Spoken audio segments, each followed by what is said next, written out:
waxaa muran badan uu ka dhashay dhawaan markii baraha bulshada ay ku kulantay ee dadka Soomaalida ay ku wada xiriirto kadib markii ay soo bateen rag aad u waaweyn oo guursanaya gabdhaha Soomaaliyeed taas oo dadka Soomaaliyeed ay fikrado kala duwan ay ka bixiyeen haddaba waxaynu wareysanay qaar ka mid ah shacabka ku nool xaafadda Islii oo dareenkooda sida tan u muujiyay bismillaahirrahmaanirrahiim aniga magacay waxa la yiraahdaa Cabdullaahi Huseen dhalinyarada ku nool Islii aan ahay fikirkay marka aan ka hadlo dhalinyarada macna odayaasha oo gabdhaha yar yar ay guursanayaan odayaasha markii si loo fiiriyo horta deedooda wixii 60 ka bilowdo ani fikir ahaantay wixii 60 ka bilowdo macna oo qoos ah inay guursadaan waan qabaa laakiin wixii 60 ka bilowdo oo macna kor u sii socdo oo 70 meelaas markay gaaraan waa fiican inay gabdhaha iska dhaafaan fikirada istaas marka maxaa ugu diidaysaa sababta maxay tahay sababtu waxa waaye waxyaabo ninka markuu 70 gaaro waxa waaye waa tabar sidii dhalinyaranimada iyo sidii waagi hore ahaan jiray tabartiisa horbay u sii socotaa tan gabdhaha waxa fiican inay iska dhaafo maartay 70 markuu gaaro inuu gabdhaha iska dhaafaan aniga aabba tahay gabadhaada nin oday ma ku dari leeyahay aniga oday waan ku dar lahay laakiin odayga aan ku daray waxa waaye 60 markuu gaaro oo 60 sii dhaafo gabadhay kuma dar lahayn laakiin 60 markuu gaaro ilaa 50 40 waan u ogolaa inaan gabadhay aan ku daro sidee u aragtaa odayaasha gabdhaha yaryar guursanaayo ya ma sha Allah bay dhimala odayaasha weyn baa iyaga way fiican yihiin magacayga Faadumaa la yiraahdaa aniga odayaasha way fiican yihiin gabdhaha guursadaan odayaasha way fiican yihiin way ku dhaqani karaan dhalinyarta joogto waxay dhaqanayaan ma laha abaa waa gartay haye marka adi ahaanta dad guursaleed oday ani waa guursanaa oday ma sha Allah duu maxay ku qanciyo ama se mustaqbal fiican leh ama se idaqaareysanaa daahelo ma ka deernay magacaygu waa mahad fikirkayga daakadiyay marka horeete gabdhaha yar yar oo odayaasha guursadaan 80 jirka ah hal waxay ku guursadaan halka waxay ku guursadaan waxay tahay dhaxalka odayga dhaxalka duu ku dhinto qaado oo kale ku guursadaan siyaabo kale uma guursadaan kullay horta wiilasha dhalinyarada hadda xilligan jooga magaalada Nairobi gaar ahaan horta dhaqaalaba ma haystaan oo gabdhihii ay ku guursadaan marka sidaas ayaa kalifaysa marka gabadhaha inay odayaasha ay sibood gareen adduunyada waxa loo joogaa mustaqbal in la helo laakiin aniga ma taageeri lahayn shimbirkiisa hal doolaan dhihi lahaa hadii la waayana waxa waaye odayaasha in la qaato kullay danta qasbays laakiin aniga waxaan ku talin lahaa gabdhaha gayaankooda ha raasisteen magacaaga adoo ku bilaabayo sidee u aragtaa odayaasha gabdhaha yaryar guursanaayo magacayda waa Nuux Kusow aniga waan soo dhaweynayaa maadaama maxay yahay hadda waxa dhaqan karo duqoy kale inay jiraan wax kale wax dhaqan karo oo soo jirbo dhalinta maanta inay yani eedayeen gabdhaha marka waan soo dhaweynayaa duqoyda inay gabdhaha ay guursadaan adiga gabadhaad ma guuri lahayd oo 7 sano jir iyo 5 sano jir haday suurta gasho oo ninka duqa uu jeclaa wax dhaqan karo u yoon ku dar gabadheeda duqoyda dhaqan karo marka hore Axmed Cabdi Cali ayaa la yiraahdaa anigu horto gabdhaha maaragtay yareed ee odayaasha la siinaya fikir wanaagsan ayaan u arkaa marka waana wax mustaqbalka gabdhaha yaryarka u wanaagsan si marka u fiiriyana maaragtay maskax ahaanteedii markaan ka helay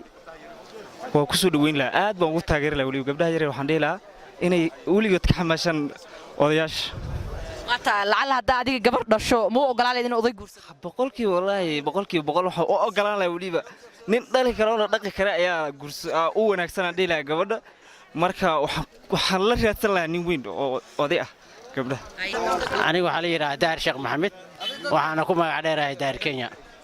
odayaasha ayaa u wanaagsan gabdhaha inay guursadaan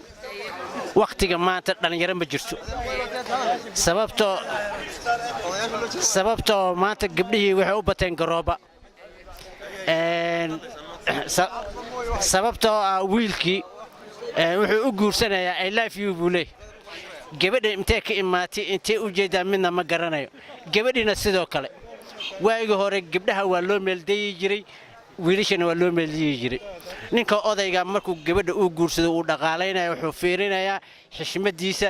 iyo wanaagga gabadha iyo reerkeeda ayuu fiirinayaa markan gabdhaha ani waxaan dhihi lahaa odayaasha ha guursadoon wiil waqtiga maanta jiro ma jiroba ma maqlaysaa haddii gabadha lala rabo inay degto awowya ayay gaarto gabadhana waxay leedahay markii la nikaaxayo waxaan rabaa $5,000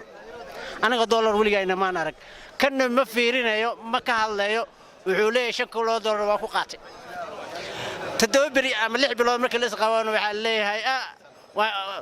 wiiga soo booday iyadana way iga soo booday marka waxaan dhihi lahaa gabdhaha ha guursadaan odayaal dhalinyaro ma jirto gabdhana ma jirto magacayga waxaa la yidhahdaa Faarax Axmed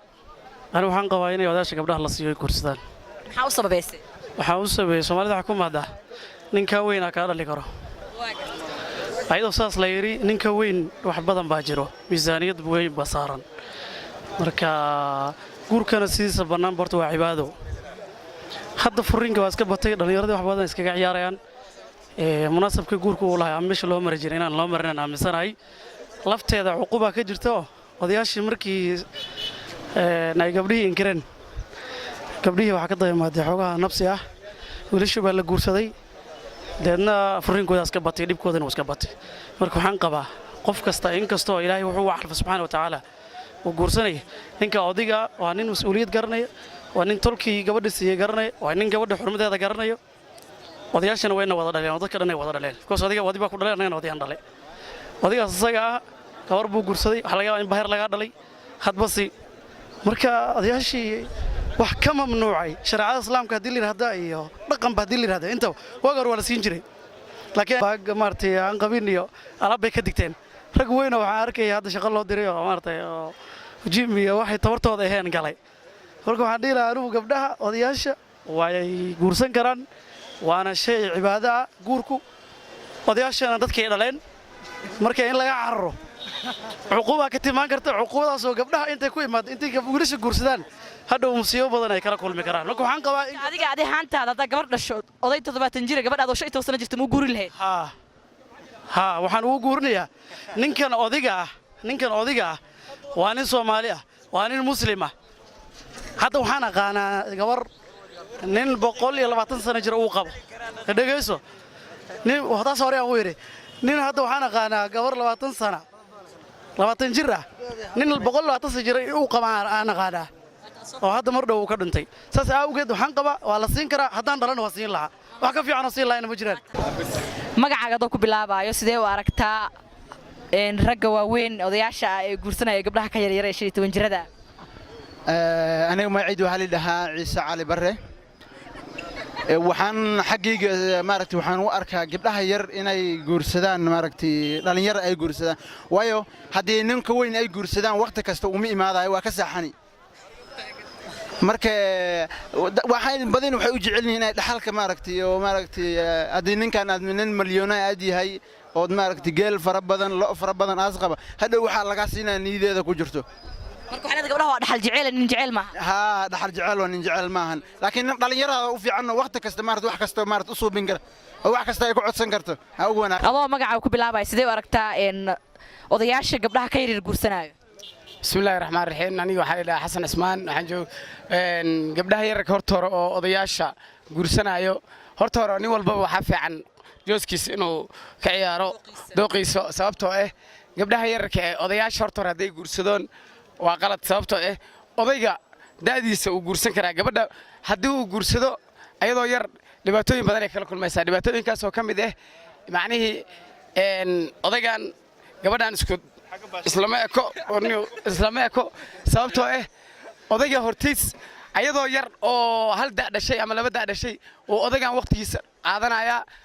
dhibaatooyin badan ay ka maraysaa waayeelaya odaygan ayadoo gabadhiiba si fiican macnaheedu nolosha aan u arkin ay gabadhan macnaheedu dhibaatooyinka badan oo ku soo kulmaya waxa kamid ah gabadhan odaygii sidii waalidkeed camal ay hadhowtay ku noqonaysaa inay saxarada ka qaado ay ku rafaado u qabayso ma garatay gabadhii marka ayadana iyo way doqowaysaa saas darteed gabdhaha yarka oo odayaasha guursanayo wiil yar oo miskiin oo waxba haysanin oo caday hataa wareejina iska guurstaa u dhaanto magacaaga ku bilaw sidee u aragtaa odayaasha gabdhaha ka yar guursanayo magacayga horta waa Amal Saciid Ducaale waxaan ka aaminsanahay fikrad qaldan because gabdhaha iyo odayaasha isku macnaha isku labor ma ahan waxaan jeclahay gabdhaha inay laborkooda raadsadaan